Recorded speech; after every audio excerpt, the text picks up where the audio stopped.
Our next drill is our infield team drill, and it's my double play rotation. Our team time is really designed for getting a lot of reps in on a full infield and creating some different situations for our players. This is our double play one. It also gets other infielders involved and keeps everyone involved. So the key to this one is that we're going to put a first baseman at the bag, and then we are also going to put a first baseman deep behind the bag, about 10 to 15 feet down the line, so that the throws don't get in the way of each other. Depending on the accuracy of your players, arm strength, age, stuff like that, you might also bring them in front of the bag at first base, about 10 to 15 feet. We tend to go deep, though. So Coach 1 and Coach 2 are going to stagger their fungos as closely as they can so that we don't have any interference here. The thing you've got to watch out for on this first one is your shortstops. Coach 2, in order to keep the flow of this going, needs to hit the ball so that it gets past the baseline as your shortstop's fielding the ball. So Coach 1's going to hit a ground ball to the third baseman, who's going to turn a 5-4-3 double play. As soon as that ball clears, you can hit the ball to the Coach 2 is going to hit the ball to the shortstop, who's going to throw it to the deep first baseman. Now, depending on how much tempo you want to have and what your timing wants to be here, you could have a second first baseman step up at the bag and receive the throw from the shortstop. I think that slows you down just a little bit, but it does give the shortstop a good realistic angle. I don't think it's bad to have that shortstop practice a longer throw to that deep first baseman, but just make sure you give your first baseman enough time to get the ball to the bucket and then to get the other first baseman up and ready to go so we don't have any accidents. So we're going to do that one for about 2 minutes. We're going to hit a 5-4-3, and then we're going to have a 6-3, whether it's at the bag or deep. Our next one is going to be a 6-4-3 double play. So it's going to go to shortstop, second baseman, first baseman. First baseman's at the bag. Then we're going to hit to our third baseman. And again, you have that choice. You can go deep first or you can go to the bag. And it's just got to be, you've just got to make sure you give your first baseman enough time to get rid of that, to get the ball in the bucket and get back to the bag. Rotation number 3 is the 4-6-3 double play. At this point, we're going to pull the third baseman in. We're going to go a 5-2. So he's going to be coming home to the catcher. And again, each of these sections are going to last about 2 minutes. We just have to make sure we don't catch third baseman hanging out in front of the plate if he really has to charge a ball. Not too much interference on that one. And then rotation number 4 is going to be the 3-6-1 double play with the pitcher covering. And then the Coach 2 then to the next pitcher is going to hit a 1-2-3 double play. And so this one we definitely need to have some time in between so that we make sure that we get our first baseman back onto the bag, because there is no option for a short or deep first base there. That covers just about all of our double plays. We do cover the 1-6-3 double play in the fast-paced PFP, and so you can check that out in there if you want to work on some 1-6-3 double plays. You could probably also throw your 1-6-3 into rotation number 4, maybe alternate, between a 3-6-1 and a 1-6-3, and so that everyone's kind of staying involved there. So that's our infield double play rotation drill. Here's our outfield W drill. This one is good for communication. It's good indoors. So if you're stuck inside with your outfielders, you don't really have much to do with them. And you've got a gym space or someplace where you can put the ball up in the air just a little bit. This is a pretty good drill for them. So P represents the player in the drill. The X represents cones. So you see how the cone's in a W. Now I have C representing the coaches down there, but that could just as easily be extra players who are not in the drill.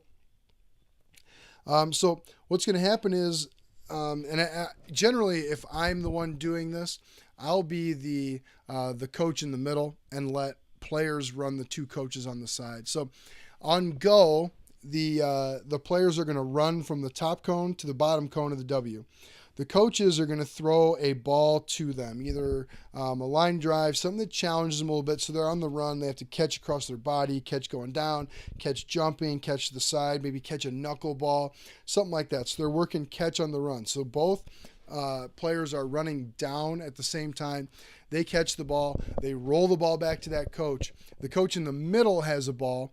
And so here's where you can do this. If you're inside, now you're throwing the ball up towards that cone in the middle, and the two players who are running towards that cone. So as soon as they roll the ball to the coach at the bottom corners, they take off towards that cone. Coach throws the ball up in the air towards that cone, and they have to communicate and catch it. Now, if you're outside, what's great about this is you can spread this drill way out, make it big, and you can actually hit a fungo, ground ball, something like that to them. They have to field, roll back to you. And then as they're sprinting towards that cone in the middle, coach is going to hit a fungo up in the air.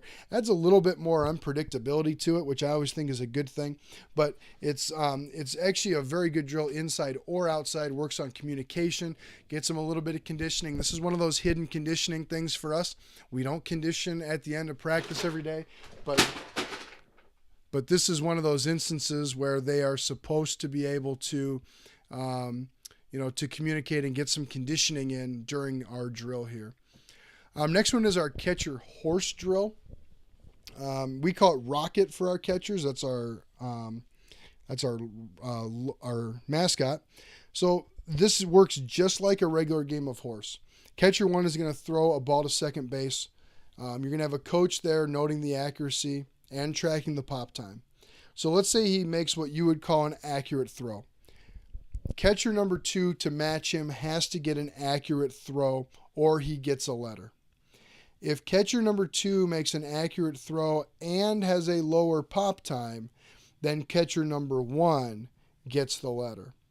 And then if catcher number 1 throws an inaccurate throw, so let's say he throws it into center field, then catcher number 2 gets the chance to go first then. So they'll throw the ball, and then catcher number 1 has the opportunity to match them or take them over if they throw an accurate throw and have a lower pop time. You can also change this up by letting each catcher in the sequence choose which base they throw to, second or third. The only thing I don't like about that necessarily is you might get someone with a little weaker arm choosing third base because it's more likely they can make an accurate throw to third in the second. You can also put a batter in the box and have them swing over the ball as it crosses the plate. So this drill is great for getting your catcher throws in and creating some competition with your catchers as well. Our team defense drill, this is our 21 outs drill. I love this drill. We play this a lot of times at the end of practice. We call it 21 outs because it is 21 outs in a full regulation game, and we want to make 21 consecutive routine plays. So you put your full team on the field, one player at each position. Coach is hitting fungo. I try to make it so that the plays are pretty routine. These are not spectacular plays. These are regular routine plays. We want to make 21 consecutive plays. If we make an error or if we don't make it, get to first base in time, we do 4.5 seconds as a runner. Then we start over at 0. After a while, we can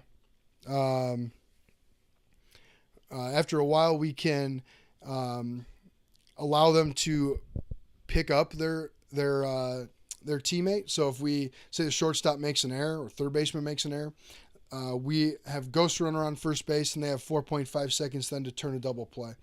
I work on everything in this. I work on tweener balls. I work on outfielders going back. I work on infielders coming in. We work on bunts here. So we might show bunt and they have to react accordingly to it. I might make a runner on first base so that they have to, a 5-4-3 double play. But we work on very routine things. This is not the one for the diving attempt down the line. So if you make a mistake as the fungo hitter and you hit a rocket in the gap that no outfielder in the state could get to, don't count that as a missed play. Just, hey, that was not a routine play. We are still at 7 outs. So we do this. Usually I would put aside 10 to 15 minutes for this drill. It's a great team drill, and it allows you to create some team unity and to create a little bit of pressure in your drill as well. Because as soon as this is done, if it's the last thing we do, practice is over, we clean up the field, we go home. So love this drill. Great for team, and also getting a number of routine plays. Then you can work a bunch of situations in too.